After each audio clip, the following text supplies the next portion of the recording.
You have been wanting to do your first pop-up or upscale your pop-up game in a really big way, but don't know where to start. How do you find the right events? What do you do when you find those events? And most importantly, how do you make sure if they're even worth it? Hi, I'm Akriti. I run a candle brand and I have done over 40 pop-ups, and I've learned so much on that journey that I wish somebody had told me when I started. So I'm making a 4-part series where I'm going to teach you all about doing your first pop-up and upscaling your pop-up game. So come along, bring in a beverage, light a candle, and let's get started. Step 1.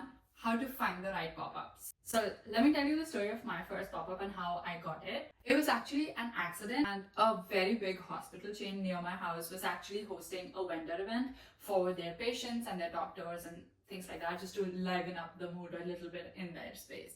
And I, to be honest, did not think anything of it. And when she reached out, I had never done a pop-up before. I had no idea what to do. I did not even own a table to do the pop-up or any display. And I wasn't even sure if I was going to make any money off of it. But I thought, why not give it a try and see what happens? She saw my Instagram and loved like our aesthetic and the fact that we had a lot of non-toxic, talent-free fragrances and things like that, which were, of course, in a hospital, people value things like that and they don't want to support any businesses that have like toxic chemicals or anything like that. So the fact that we were sustainable, eco-friendly and not toxic was a very big seller for them in reaching us out. After the first one, I realized the value of a pop-up. Pop-ups are not essentially the largest money makers for everybody, but it brings a lot more than just money. It brings you close to your local community. It gets your name out there. It helps you learn how to actually sell in person and interact with people, interact with your customers in real life. Because most of us small business owners don't have any stores or any physical retail shops where we're selling. We're mostly selling through our videos and digitally, and we don't get to see our customers or even the feedback that they might have of our product. And sometimes it's just specifically because I make candles, there's just another feeling of seeing the reaction on a person's face. And luckily for me, it was more we were just getting into fall and the holiday season, so there were so many pop-ups to choose from. So I went onto these Facebook groups and signed up for whatever pop-up market I saw, which in retrospect was not the greatest decision, and we'll talk more about that. But one way of finding vendor markets is actually through your local Facebook groups. So just type in, like, for example, I live in Austin, so Austin vendor events or Austin craft fairs, Austin events, small business events, just type in those and check and see what are some of the events that are happening closer to you. Now, why I say you don't want to just join any and everything, let me tell you a story. I once traveled 2.5 hours for a pop-up and there was absolutely no traffic because the event coordinators did not really market the event really well. What I would suggest is also to look up not just Facebook, which seems like the obvious choice because of the group feature there, but I would recommend looking up Instagram and looking up city and event coordinators. And you can also see the number of following they have, if they post a lot about the events, how are the likes and comments on them, how many followers do they have, are they really posting frequently, or are they just posting like a picture of the flyer right before the event? Is their audience engaged, and are they interested in coming and like things like that? And then the other place to look would be Eventbrite. And what I like to do, this is like a really pro tip, thanks to Meta and their marketing, we all get advertised a lot, right? So you should try and use that advertisement positively in your favor. It can actually be beneficial. The point of advertisement to you is basically to show you what they think you might like. So what I do is, when I'm looking for vendor events, I go ahead and look for all the profiles of the people or the vendor events that I've already follow. And then if you're scrolling through the stories, or if you're on a reel or you're watching a reel, you'll be fed that advertised content. I actually found I think about 2 markets this way that were really successful because I got advertised to be a vendor at those markets. And if you're getting advertised about those markets, that also shows that the hosts are actively marketing on Instagram. Like if they're marketing to you to be a vendor, then they're probably also marketing to the people to show up to that event. Like they have a marketing budget and they're spending money on it, and more people would be willing to show up when they see something so many times. So yeah, that's one thing. And the last thing that I would say, one great tip is to follow small businesses in your area. I follow a lot of the candle vendors specifically, but that's just to be supportive of other candle vendors, not for any gains. But I also like to follow small businesses that I see in other markets, because then when they are at a market, you would get to know about that market. And there are very few markets that are, just one off. Like if not recurring on a monthly basis, they might be recurring on a yearly basis. And like if somebody reaches out to me, I have one candle vendor that I used to follow since a very long time, who's based in Austin. There was an event where she was also there, and because it was a very huge event and our booths were really far away, we could not really meet just because we both could not leave our booths. We were both solo vending at that time, but we talked about it. She posted a story, I responded to her story, and I said, oh, how's it going for you? And we just started talking about it. And so many times, like I did another really huge holiday market where she did not do that market, and she asked me if it was worth it. I saw her in a store, like a Painted Tree boutique, if you don't know about it. It's like a small retail shop. You can own like a small retail shop. So I went into one of the stores to be a vendor there, and I saw her booth there, and I reached out to her and I asked her, oh, I saw your booth, it looks so beautiful. Like she told me how her experience had been, and she, as a small business owner, actually convinced me that you should be selling over there. And just like being a part of the small business community, at least in your city or even your state, could be really beneficial for like finding these vendor markets. Step 2, how to actually find the right events for your business. Like I mentioned above, even if you do everything, pop-ups are dependent on a lot of factors like weather, just the turnout, people's mood, what other things are happening in the city that might be colliding with your event, summer breaks, just so many different factors, weather being number one. You really can't control those factors. If you're signed up for a vendor market and you show up and there's no traffic, or maybe you show up, there is a lot of traffic, but the traffic is not your target audience, what do you do in that situation? How do you choose what events will actually be useful for your time, effort, and the amount of money you spend? So what can you do on your end which would make sure that at least the organizers are doing their best? And then if there's a weather issue or something like that, nobody really can help it. You can't really blame the organizer for it. So these are the questions that I always ask the organizers before putting down the money for the market and like confirming my application. Number 1, how many people attended the last time that this event happened?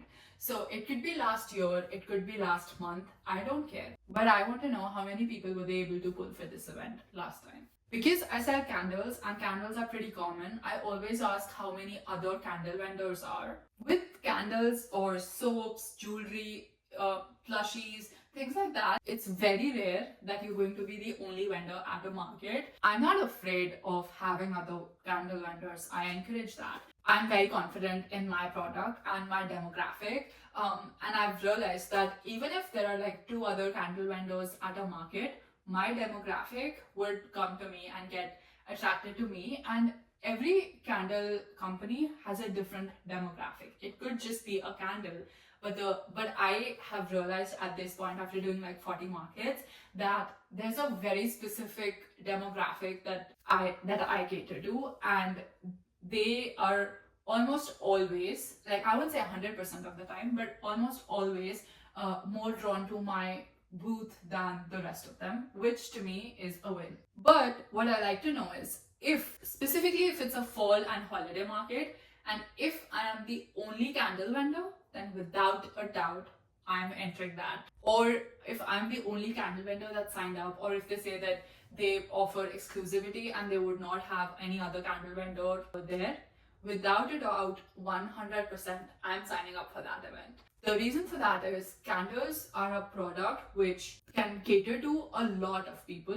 Like I said, like I have a specific demographic, and not everybody who buys a candle can buy my candle, because it's non-toxic and it's more of a luxury candle. It's not a $5 candle that you buy at let's say a mass like a Walmart or something. It's a more luxury product, and the price tag that comes with it, not everybody is able to afford that, and I'm fine with that. I think the people who actually care about the quality have told me that my product is underpriced, because when they are buying other candles that are of the same value in the sense of the clean burning, like look at this jar, there is not 1 inch of soot on this jar. Like that, if that's the quality that we provide, the wax that I use is made with coconut and apricot wax. It's the most expensive wax on the market, and like just things like that. The people who really care about this stuff are my demographic. But I've also had people who were, I remember having like a really elder lady come up to me, and it was the fall time. It was actually Thanksgiving, and it was the weekend of Thanksgiving, and she came up to my booth and she smelled, I had like 20 cents there, and she smelled every single one of them. And in the end, she loved the pumpkin scent that I had at that time, the seasonal pumpkin scent. And she asked me the price, and she just, okay. Then she thought about it for like 2 minutes, and then she was like, this is a lot more than what I spent on candles, but this seems like it's worth the price, so I'm gonna buy it.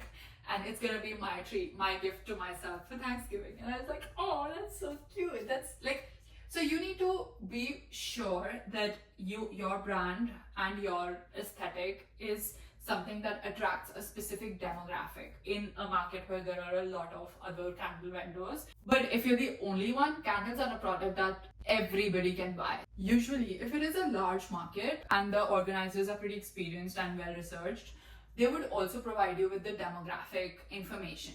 And if you have that, you can see what is the number of, like, let's say you sell jewelry and it's just women's jewelry. So you can see that, okay, this many percentage of women are going to be there. This is the age group of the women that are going to be there. In some cases, even like they provide an average household income of the area that the market is in, because if, like, let's say the market is in area A, it's very likely that the people around area A are going to be the most that are coming in. It's not important that every market gives you this, but it's always good to ask if they have any demographic information, so you can decide if this is the right market for you. 20-year-old single people, it's not going to work, right? Because they don't have kids. They might have a niece or a nephew, or they're gifting it to somebody's kid, but the amount of people buying kid stuff would be less. So just think of your demographic before doing that. And another important thing is you also want to see what the booth fees is and analyze it very carefully. So I personally think if the booth fee is too low, like let's say $20 to $30 or something like that, it usually means that the market is not going to be very well marketed. Because of course, like, what can they really do in $20 to $30? They can't really do much. I'm not saying pay in the hundreds. I'm not at all saying that. But it's important to understand the difference between it being a good deal versus just a cheap market where they're just putting up an event and trying to get some money out of the vendors and not really doing much. They're just providing you space and not doing the marketing. That should, in my opinion, don't waste your money there. This is going to be such a long video, but I hope I answer all your questions. Step 3, application tips. Now that you found the event that you are going to apply to, how do you actually apply to it and get accepted? Some events are as easy as just filling up a form, paying the application fees, and getting onto it. But the larger and more competitive markets are juried, where they ask you a bunch of questions about your business, about the products that you sell, about your socials, about the previous markets that you've done, and things like that. They will see the aesthetic of your branding, your social media, your website, and if you're actually a serious vendor, or are you just doing it for like a one-off thing, because they don't also want to provide a vendor that's not professional.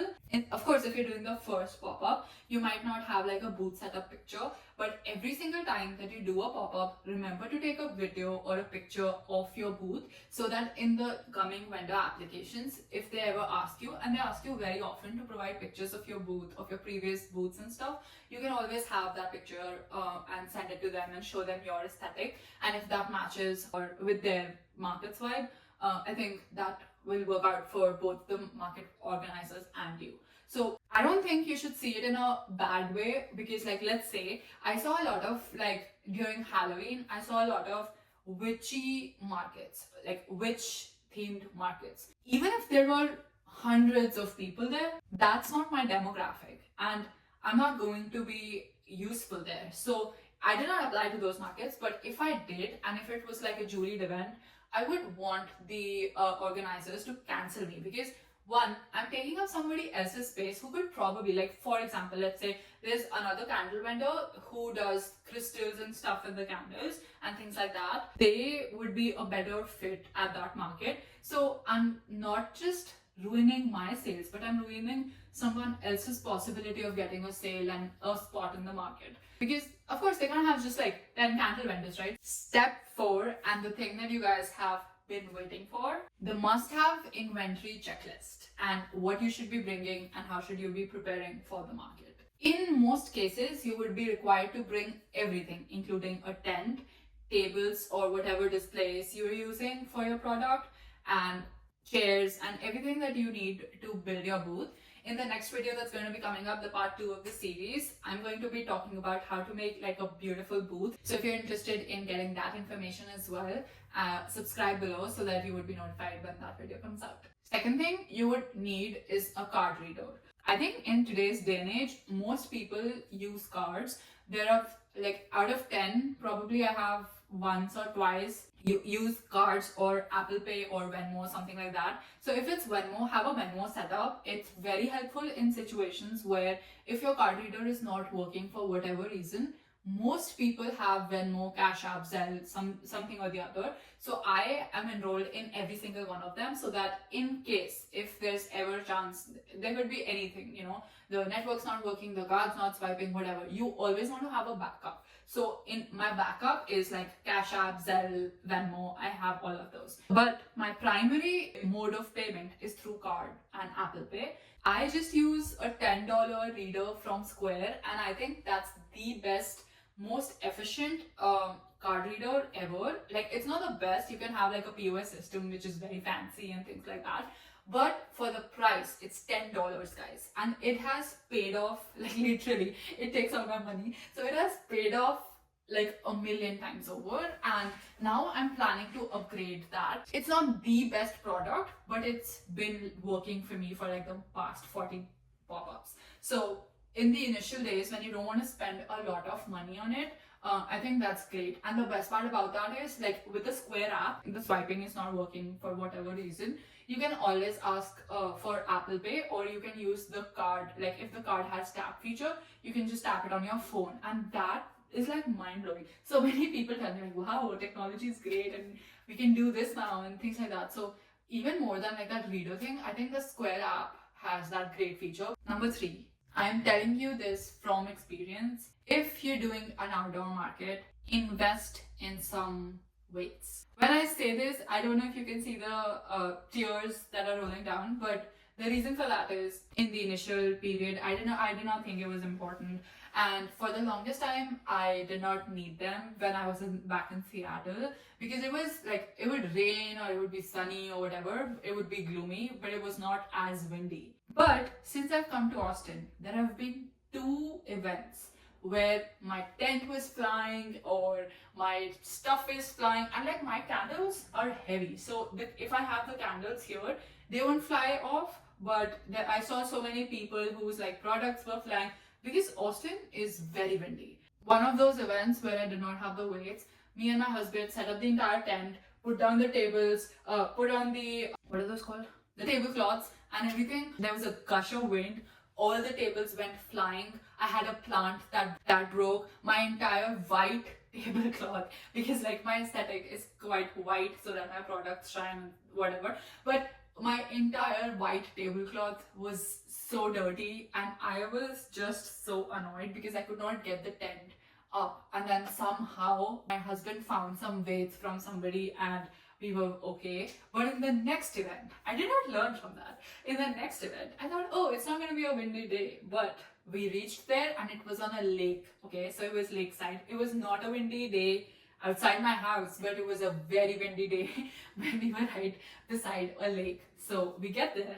It is so windy that I could not even plop up my tent. So I had like my whole setup without a tent. I had to do that. And my tent, because I like put up my tent and everything, my husband went and got like really heavy duty weights, because it's something that's going to stay with us for a long time. And there's like, now it's just a regular, like I do not do events without weights anymore. Even if it's not a windy day, if I have a tent and it's outdoor, weights. Do not skimp on this. Believe me, it's a lot of headache that you really don't need. Number 4 is an easy one. I have it right here.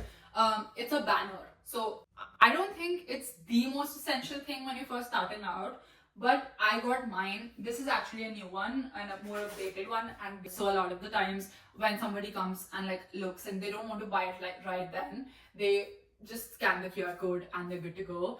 Number 5 is not that major, but I guess get a phone charger if you have access to electricity, or a power bank, or at least make sure to charge your phone. Because like for me right now, my phone is number 1 device that I use to take payments. So if my phone is not working or if it's out of battery, that's not good. And I think this video is way too long, but I just have 2 more points.